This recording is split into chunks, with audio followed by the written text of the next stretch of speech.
কোনো ফাঁদে পা না দিয়ে শরীফ ওসমান হাদী সহ হাদীর ঘটনা সহ আরো নানান উদ্ভূত পরিস্থিতি, সৃষ্ট পরিস্থিতি সুপার স্মার্টলি ডিল করে পুরো রাজনীতিতে তাক লাগিয়ে দিয়েছে জামাত ইসলামী।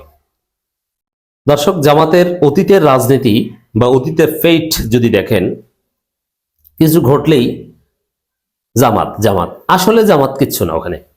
যেমন সেই রামুর বৌদ্ধ মন্দিরে হামলা থেকে শুরু করে বাংলাদেশে যত সাম্প্রদায়িক হামলা, সাম্প্রদায়িক সহিংসতার ঘটনা ঘটেছে, বিনা বিচারে জামাতকে দায়ী করে জামাতকে জেল খাটিয়েছে, শিবিরকে জেল খাটিয়েছে। একটা পর্যায়ে এসে আওয়ামী লীগের আমলেই প্রমাণিত হয়েছে যে না, এগুলোর সাথে জামাতের কোনো সম্পৃক্ততা নেই। বাংলাদেশে কোনো সাম্প্রদায়িক হামলার সাথে জামাতের সম্পৃক্ততা কখনো মেলেনি, কিন্তু জামাতকে ভিলেন বানানো হয়েছে। অ্যাটলিস্ট প্রথম দিকে দৃশ্যপটে প্রথম আলো জামাতকে ভিলেন বানিয়েছে মিথ্যার উপর ভিত্তি করে, ডেইলি স্টার বানিয়েছে মিথ্যার উপর ভিত্তি করে, পুলিশ বানিয়েছে, সরকার বানিয়েছে, কিন্তু ফাইনালি টিকে নেই। কিন্তু ক্ষতি যা হওয়ার সেটা তো হয়ে গেছে, কারণ মানুষের দৃষ্টি শেষ পর্যন্ত ফাইন্ডিংসে কি আসলো, বিচারের রায় কি হলো, ওদিকে থাকে না। প্রথম দিকে কাদের বিরুদ্ধে পত্রিকায় রিপোর্ট হয়েছে, কারা ধরা পড়েছে, কে গ্রেপ্তার হয়েছে, ওইটি পলিটিক্যাল ফ্যাক্ট। জামাতকে নিয়ে এই খেলা হতো, কিন্তু এখন জামাত যে পর্যায়ে এসেছে, জামাতকে প্রথম দিকে ভিলেন বানানো সম্ভব নয়। প্রথম আলো, ডেইলি স্টার কেউ ষড়যন্ত্র করে জামাতকে কোনো ফাঁদে ফেলতে পারবে না, জামাতকে বিতর্কিত করতে পারবে না, পারেনি। জামাত স্মার্টলি সবকিছু ডিল করছে। দর্শক, আপনারা জানেন যে শরীফ ওসমান হাদীকে শহীদ করার পর জনগণের মধ্যে যে ক্ষোভ, বিক্ষোভ, উত্তাল বাংলাদেশ, সেই পরিস্থিতিকে কাজে লাগিয়ে দুষ্কৃতিকারীরা, জঙ্গি গোষ্ঠী কিছু অঘটন ঘটিয়েছে। একটা অঘটন হচ্ছে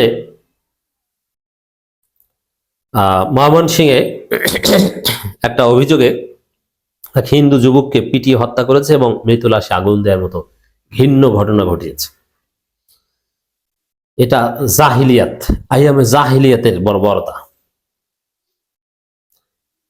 এবং প্রথম আলো, ডেইলি স্টারে আগুন থেকে শুরু করে আরো বিভিন্ন স্থাপনায় আগুন দেওয়া হয়েছে।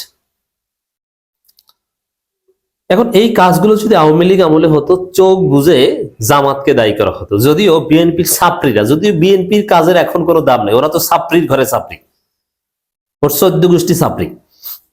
ওরা ওয়াকারের পদবালক জুলকারনাইন সায়েরের ভুলভাল লেখা ওই ভুল সহ পোস্ট করে দেয় স্থায়ী কমিটি।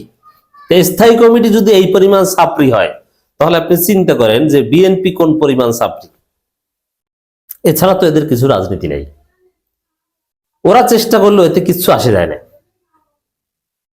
ওভারঅল জামাতের গায়ে এই ময়মনসিংহের ঘটনা এবং প্রথম আলো, ডেইলি স্টারের ঘটনা কোনো কাদা লাগেনি। এবং জামাত যথাসময় বিবৃতি দিয়ে শুধু বাংলাদেশকে না, পুরো বিশ্বকে জানিয়ে দিয়েছে এ ধরনের ঘটনা জামাত কন্ডেম করে, জামাত এগুলো সমর্থন করে না, এবং জামাত ক্ষমতা আসলে এগুলো ঘটতে দিবে না, কোনো মব ঘটতে দিবে না। জামাত ক্ষমতা আসলে আইন নিজের হাতে তুলে নিতে দেওয়া যাবে না। জামাত আইনের শাসন নিশ্চিত করবে। এবং এখন যেগুলো ঘটছে, এগুলো জামাত নিয়ন্ত্রণ করার চেষ্টা করছে, এগুলো ঘটানোর সাথে জামাতের কোনো সম্পৃক্ততা নেই। এটাকে বলে সুপার স্মার্ট পলিটিক্স। কারণ জনগণের এই তীব্র ক্ষোভ এবং এই অস্থিরতার মধ্যে কোনো অঘটন ঘটাই স্বাভাবিক ছিল, কিন্তু কোনো অঘটন জামাতকে ফাঁসাতে পারেনি এবং পারবে না। জামাতের ইমোশনাল হয়েও কোনো বিতর্কে জড়ার নেই।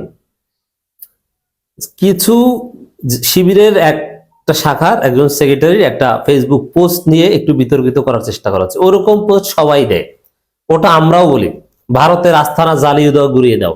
এর অর্থ এই নয় যে এগুলোতে আগুন জ্বালাও। এগুলো কে না বলে, এবং এগুলো আপনাকে তো বলতে হবে, এগুলো হাজারবার বলবো। জ্বালিয়ে দাও, গুড়িয়ে দাও, সারখার করে দাও, এর অর্থ এটা রাজনৈতিক স্লোগান, এটা সবাই জানে। আর যারা এই কাজগুলো করেছে মোটামুটি স্পষ্ট হয়েছে, জঙ্গিরা করেছে এবং আওয়ামী সাবোটাজও আছে। তাদের ছবি এসেছে, সিসিটিভি ফুটেজের সামনে এই ঘটনা ঘটেছে। এখন এটা গোপনে রাতের আধারে ক্যামেরার বাইরে করা হয়নি, ক্যামেরায় সবার ছবি আছে। যাদের সম্পৃক্ততা পাওয়া গেছে তারা কেউ জামাত শিবিরের সাথে দ্রুতভাবে সম্পর্কিত নয়।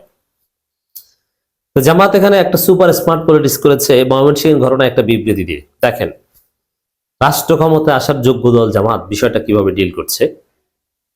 ময়মনসিংহের ভালুকায় এক হিন্দু যুবককে পিটিয়ে হত্যা ও মৃত লাশে আগুন দেওয়ার ঘটনার তীব্র নিন্দা।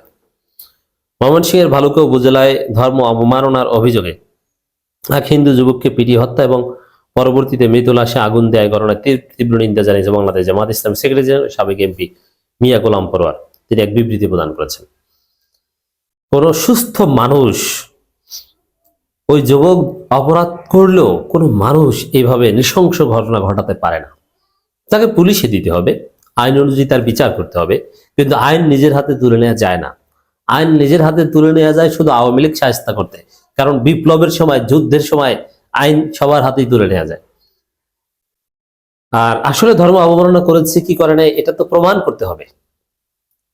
আমরা এই ঘটনার তীব্র নিন্দা প্রতিবাদ জানাই।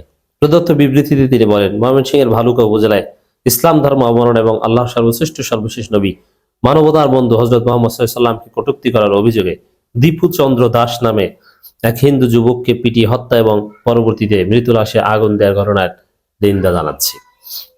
তিনি আরো বলেন, এই হত্যাকাণ্ড কোনোভাবেই বাংলাদেশের প্রচলিত আইন দ্বারা সমর্থিত নয়। ইসলাম কখনোই বিচার বহির্ভূত হত্যা, গণপিটুনি কিংবা সহিংসতা অনুমোদন দেয় না। বাংলাদেশের আইনও এটা বেআইনি, ইসলামও এটা হারাম। তাদের যেহেতু জামাত ইসলামী ইসলামী দল এবং বাংলাদেশের আইন মানা দল, জামাত ইসলামের দৃষ্টিভঙ্গির সাথে এই ধরনের ঘটনা কোনো সম্পর্ক নেই। জামাতের কোনো লোক, জামাত যারা করে তারা এতে জড়িত থাকতেই পারে না, কারণ জামাতের আদর্শের পরিবর্তে এ ধরনের কাজ। অভিযোগ থাকলে তার নিষ্পত্তি আদালতের মাধ্যমে হতে হবে, এটি আইনের শাসনের মৌলিক নীতি।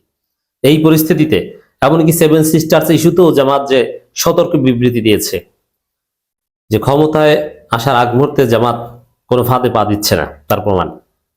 তিনি বলেন, এই ঘটনার সুষ্ঠু ও নিরপেক্ষ তদন্তপূর্বক দোষীদের আইনের আওতায় এনে শাস্তি প্রদানের জন্য সরকারের প্রতি আহ্বান জানাচ্ছি। বাংলাদেশ জামাত ইসলামী সব ধর্মীয় সহনশীলতা, মানবিক মূল্যবোধ ও আইনের শাসনের পক্ষে এবং ভবিষ্যতে অবস্থান অব্যাহত রাখবো ইনশাল্লাহ।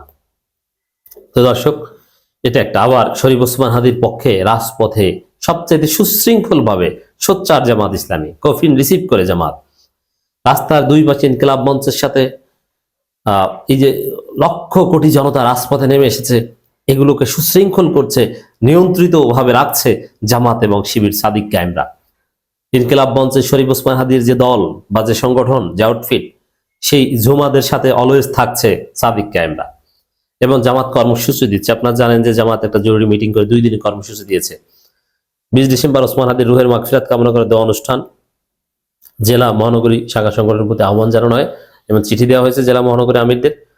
আগামী 21 ডিসেম্বর রবিবার সকাল 10টায় রাজধানী ঢাকার মকবরস্থ আল ফালাহ মিলনায়তনে কেন্দ্রীয় সংঘের উদ্যোগে অনুরূপ দেওয়া অনুষ্ঠান করা হবে। তা জামাত অত্যন্ত সতর্ক এবং সুপার স্মার্ট পলিটিক্স করছে, কোনো ফাঁদে পা দিচ্ছে না। আল্লাহ জামাত ইসলামীকে হেফাজত